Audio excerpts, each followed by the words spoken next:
Hello and welcome to This or That with Kobe, Jatt, and Kubo. Hey, yeah, contract negotiations were reached. Turns out all it took was a bully stick. So we're good. Nice. I think that is well worth it. Yeah. I'm sad to see the plushie go, but I'm much more happy with the real thing. So let's get into the real slides. Yeah, I heard we have 9 of them today. So let's get to the first one. Bigger preseason surprise. Golden Guardians, many people ranked number 10, including yours truly. They've made the playoffs, or COG dead. So quick maths, even if you put Golden Guardians 10th, for them to fit 6th, that's 4 off. Yeah. But I put COG 4th, and they were 10th, which is 6 off. So yes, it is shocking to have the team at the bottom of the standings make it to top 60%, but I'm going to say COG dead last is actually, to me, a bigger preseason surprise. I'm going to say that it is counter logic, but not a bigger surprise. So are you with that or with this? I'm very used to overrating CLG, and you even put them first one split. That was a long time ago. That was not this split.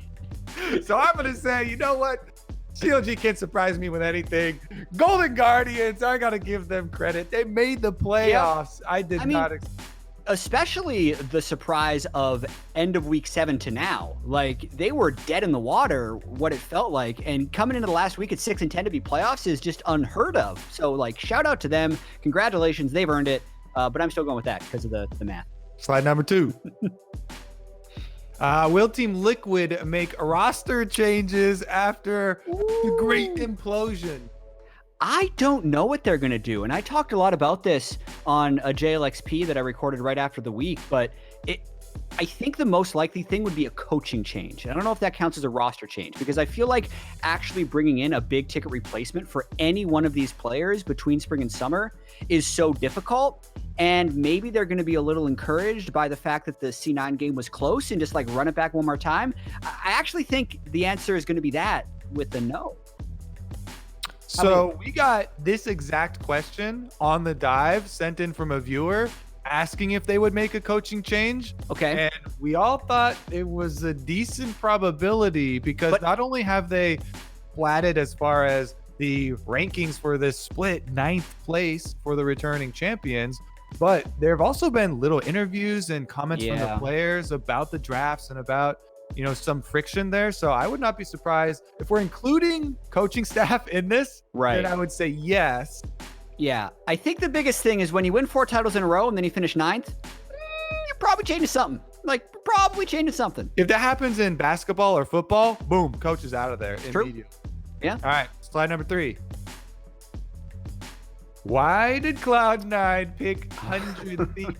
We also just discussed this on the dive. Mark had a tinfoil hat theory that it's because 100 Thieves would be the best Pokemon to send to defeat TSM after Cloud9 have beaten 100 Thieves. Right, because the way the bracket works, correct me if I'm wrong, is the loser of the C9 100 Thieves match goes and slots in against TSM. I'm also going to say that, like, last week we had the slide of who's the 3rd best team, this, that, or the other thing, and we didn't put the thing over there because it was 100 Thieves. So, like, this recent surge for 100 Thieves was very unexpected. So I think there's also a chance that C9 just thinks that FlyQuest is better.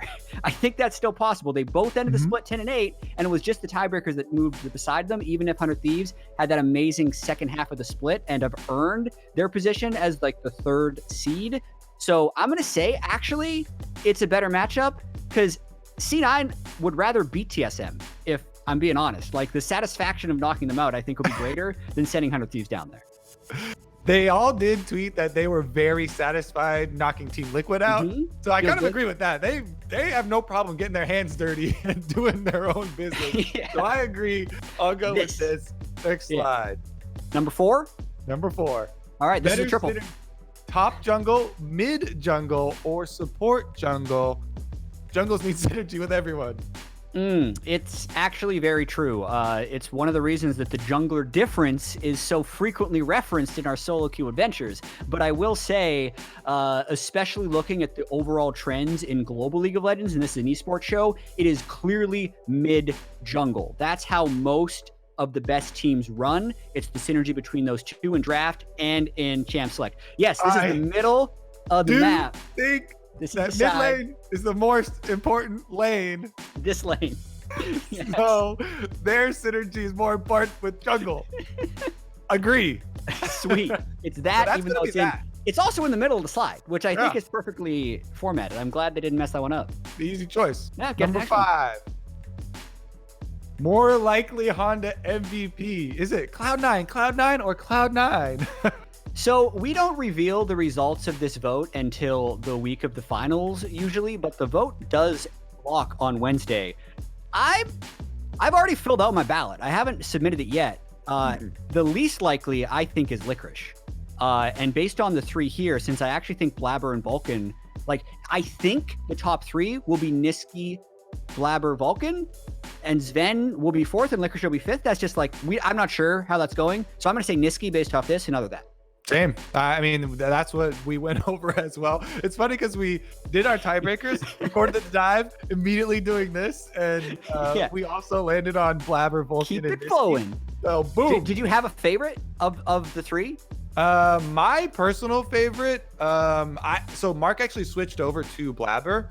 I was gonna stay Niski because of how he kind of changed what the mid lane role was for North America. He's the one that's been roaming with Blabber, going for a lot of these kills, and his champion pool has been so diverse, but it's hard to separate those two. And then Vulcan's been a beast. So you know why you're talking about those two in the jungle. Just more backup for the last slide. Let's get to the next one, though. Number 6. So we can prove our answers of the previous slides with the next slide. Yes. It's all connected. So fulfilling here. More likely, FlyQuest beat EG or 100 Thieves win 1 game versus Cloud9. Whoa. That's tricky to think about. I've been giving you long answers. You're going first. I want to think about this one. I am immediately going to say FlyQuest beat EG because I think taking a game off Cloud9 is really hard. On the dive, I actually said that I will give 100 Thieves 1 game versus Cloud9. So it's a little bit weird backtracking, but I do think that people are underestimating FlyQuest. Right. There's a reason why Cloud9 did not choose them, as referenced by our previous answers to the other slide. And FlyQuest there, they built up a lot of their wins with Ignar bringing the initiation that they had really been lacking before he was added to the team. Him and Power of Evil have been a very good, duo for them in team fights. I think they still have that. Yes, they've been switching out top lane, which has a lot of people worried, but they'll probably be sticking with solo now, especially after their extra game with Viper, and that might be stability. Yeah, I think FlyQuest will go with solo, but like a single game versus a whole series, when I'm doing the math in my head, well, they played 18 in the regular season and they only lost 1 of them. But I also remember the last time a team went 17-1 in the regular split in best of ones was 2016 Immortals, and they actually got 3-0'd. They dropped 3 games versus their first opponent. So obviously that's a different situation, but losing 1 game in a best of 5... I'm not hearing any math. I'm just hearing... You're just hearing history. I'm going to say it's actually more likely that they drop a game. And I think the fact that this is a difficult choice does speak to what a behemoth Cloud9 has become. But yeah, I'm going to say it's more likely that. All right. I think that's a valid answer. I'm sticking with mine, though. What are we up to now? I lost count. I don't know. We're going to the next one. I read a comment about how easy it would be to just have them number the slides, but they just don't, because we need to practice our mental counting. I like that. We just don't. Bigger Pantheon strength, massive map pressure. Excuse me, it's kind of small here. Or easy dives. I think it depends on if you're talking about pro or solo queue. I think in solo queue, the map pressure is bigger because people split push with their brains off and don't have good vision control. But in pro, it's way more about the ability to force dives and disable turret damage. It's like AD Elise, if I think about the power of early Pantheon, and I think that's one of the reasons we're seeing it more. So I'm going to say that. I am also going to say that. I'm saying it because it's easier to execute than actually getting a good Pantheon ultimate for map pressure. Those are, I feel like those are so rare. You can say, oh yeah, he's got a semi-global, he can be anywhere at once, but how often do you see him jump in and there's a Caitlyn trap there, or the entire team is out of there? The timing required to make that work, especially in pro play. It just seems like it's so much more difficult. Whereas the dives, Mhm. great, directed at the tower, so the tower doesn't damage. That's about it. You can mess it Yeah. up, but Well, you can mess up by not doing the empowered one. You want to go in with full stacks, W, triple auto, hit Q, get your empowered, then E as you back away. It's not always perfect, but that's what you want to do. We agree. It's that one. All right, slide number 8. I think you're right. most impressive regular split: Cloud9, TSM, or Immortals. I love this question because these are the 3 teams that have gone 17-1. The only difference is the summer TSM did it in best of 3s, so they actually had more game losses. Weirdly enough, I think the best of 3 17-1 is less impressive because they dropped so many individual games. So now we're competing between spring and spring of Immortals and Cloud9. What do you think? To me, I remember, and your brain does kind of edit memories as you get older, and we're getting a bit older, but I remember the Immortals spring 2016 as just this comet out of nowhere. It was like a speed run through the LCS. Yeah. Huh? It was like a speed run. They had these 18-minute wins, these 21-minute wins. I mean, then you think about this one for Cloud9, it's been a bit of a speed run as well.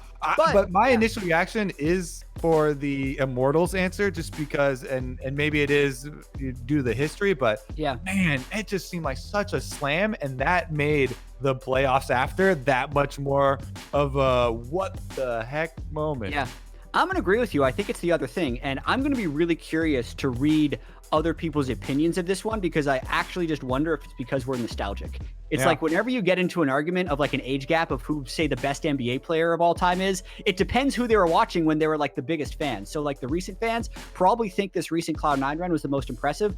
My argument against that is the rest of the league did seem at a much lower level than it did back in spring 2016, but that's just going off the top of my head. That's what I was going to say. I was going to cite how close the rest of the league is and how clearly Cloud9's above them. Next slide. Is Other it thing. Number 9? This is a joke slide. This is probably number 10. This is the last one. Or last. Wait, we only had 9. Yeah, this is the 9th one. Who wore it better, Bjergsen or Joe Exotic or Ned Flanders? We're talking about the mustache. Now, did Bjergsen explain why he shaved this way?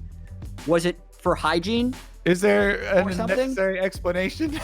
I don't know. Was it for... I'm not sure. I'm going to say, with the way that picture popped off, Bjergsen wins this one.